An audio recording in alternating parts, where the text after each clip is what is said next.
छिपा होगा। नारद जी ने कहा कैसे?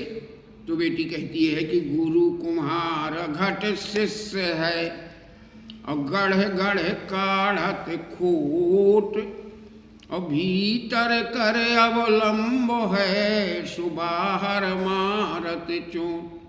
कुम्हार जब घड़े को सुंदर बनाता है तो अंदर से हाथ दिए रहता है, ऊपर से दिखावटी चोट मारता है।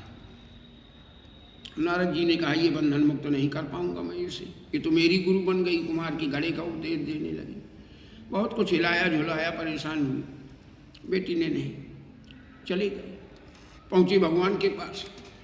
भगवान ने कहा क्यों नारद जी कुछ पता लगा? बोले महाराज कोई दुष्ट गुरु बन करके एक राजकन्या को बांध गया है। तो नारद जी ने कहा, भगवान ने कहा तो उसे बंधन मुक्त क्यों नहीं तुमने कर दिया? बोले महाराज कैसे बंधन मुक्त कर दूँ, वो तो मेरी गुरु बन गई, कुमार के घोड़े का उपदेश देने लगी, तुम्ही को चलना पड़ेगा। सो भगवान आए। भगवान ने बहुत कुछ कहा लेकिन बेटी मान नहीं रही है। तो भगवान ने कहा मैं जबरदस्ती खोल दूँ। तो बेटी कहती है महाराज बांधत हैं देव गुरु छोरत प्रतीत यही, अप्रीत प्रतीत बाद विवाद ना बढ़ाऊं मैं।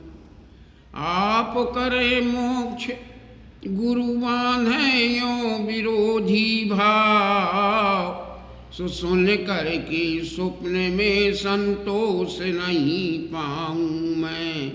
आपके करण सो नंद नंदन जू पे बांधे गुरुदेव के न बंधन छुड़ाऊं मैं।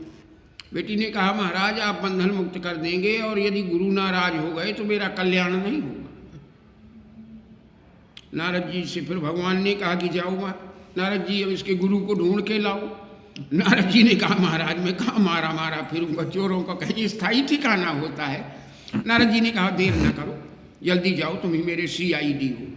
सो फिर नारद जी ने ध्यान धर के देखा। सो दूसरे दिन की चोरी के लिए गांव से बाहर कुएं होते थे जब, सो एक कुएं में बैठा था। जैसे ही नारद जी पहुँचे बोले चलो भैया तुम्हें भगवान ने बुलाया है। वो जोर दे के बोला बाबा तुम भूल रहे हो, किसी और संत को भगवान ने बुलाया होगा, मैं तो चोर हूँ। नारद जी ने कहा मैं भूल नहीं रहा हूँ, तुम्ही को बुलाया है। बोला मतलब?